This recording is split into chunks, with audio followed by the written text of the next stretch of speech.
Hey everyone, this is Daniel with Coin Help You, and thanks for watching my latest video. We're going to look at rare Sacagawea dollars and what you need to look for in your change and in the rolls. You know, there's some really good coins to look for, and we're going to look at some of them. We're going to look at how much they're worth and help identify certain coins. I like the presentation pieces, so stay tuned.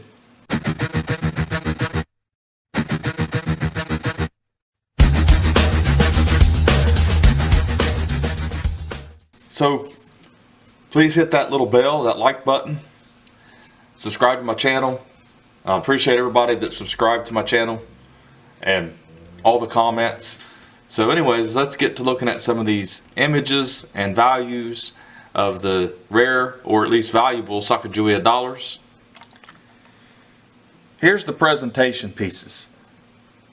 If you want to know about these, go to smalldollars.com. You're not going to find these in your change or in rolls. There were 5,000 of them, and they were all given to the designer here, as you can see. You can read all the information on them. These were on special burnished planchets. They were a specimen appearance, proof-like. They were actually treated with an antioxidant to preserve that look to them, or that finish. So these coins were all graded, so you're not going to find them. Some of them are PCGS, some of them are ICG. So if you've got a raw coin, it's not going to be this one. So, you know, like I said, go to smalldollars.com and you can check all of this out. It's got all the information you need on them and give you a few details on it. They are extremely valuable. I went ahead and covered them in here because people seem to want to confuse these. You go in a Facebook group, you post your 2000 Sacagawea dollar, it looks really nice. People start throwing out presentation piece. You know, that's just not how it works, not with this one. As you can see, these sell for a lot of money, several $1,000s for some of them. It just depends on the grade. The ICGs are not worth that much. Some of them are, if they're graded 69, but they've got to grade really high to be worth a bunch of money. You know, I mean, several $100s isn't anything to shake a stick at, but look here, $240 for a 66. So what I'm saying is it really needs to grade high, and that goes for all of these. Next, you have the Mule, and this was the reverse of a state quarter, 2000, with the reverse of a Sacagawea dollar. This was actually found in mint rolls, so this is one of those things that is always possible to find, and they're extremely rare as well. And that's what this is called, a Mule. Now you got to watch out for altered coins. There's plenty of altered coins out there, and it has to look just like this. And we'll look at some more of these. And here they are, and here's the values. I mean, we're talking 56,000, 31,000 is what they've sold for. And it depends on the grade, depends on the grading company. But these coins, they have to look like this. Not damaged, not, you know, that's just the way they have to look. And you know, like I said, they're pretty rare.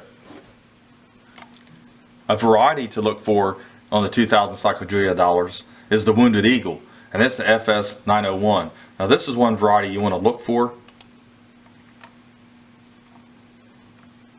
This is a die gouge, and it's right back in the middle of the eagle, as you can see here in these images. So that's something you definitely want to look for there. Here is an experimental rinse Sacagawea dollar.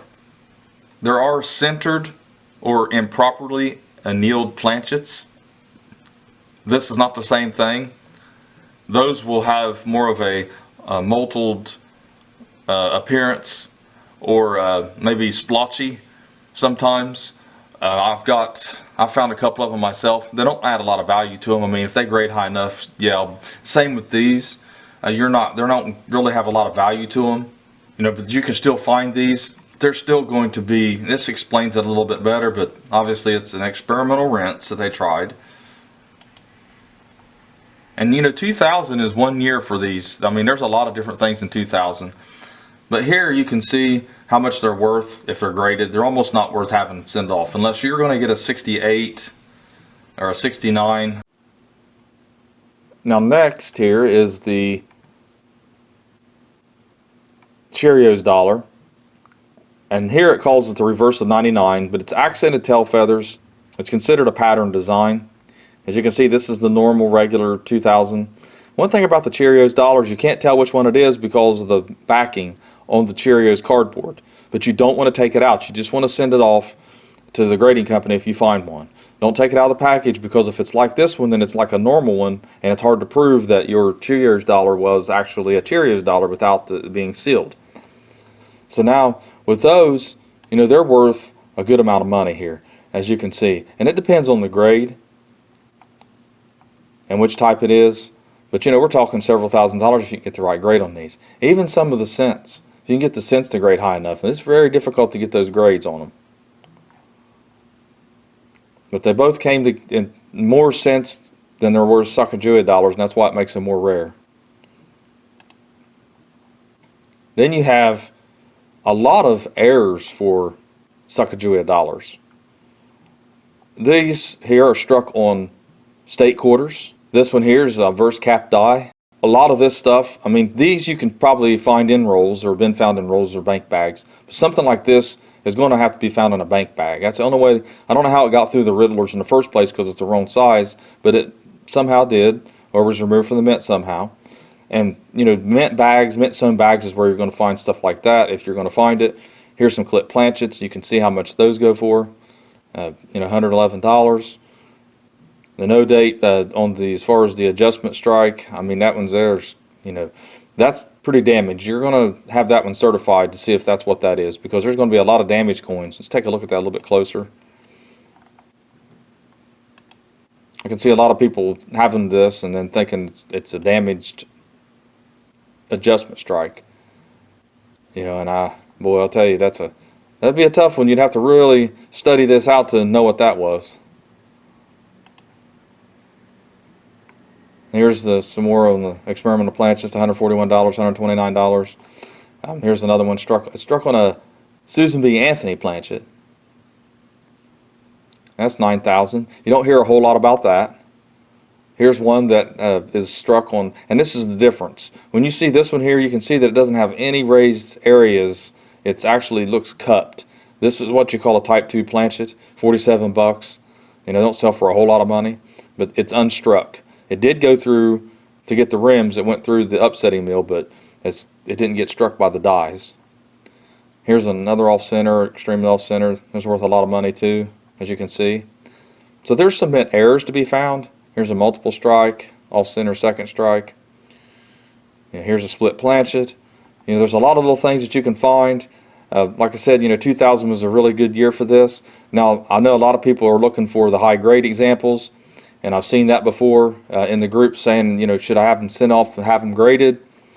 You know, here's some examples of what they need to grade before you send them off. 69.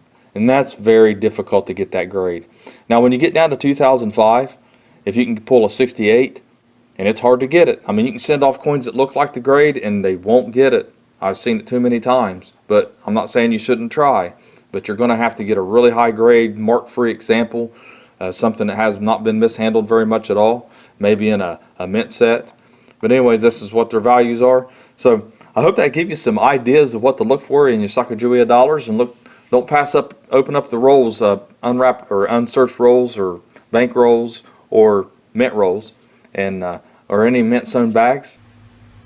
So you also have in 2007 a double die to look for, and it shows extra thickness in the notches and E pluribus unum and the lower right stars, and this is on the satin finish. So that's where you're going to look for in the mint sets, and that's the only double die listed that I found. So thanks for watching my latest video, guys, and please like, share, and comment. Click that little bell. I appreciate every one of you, and have a great day.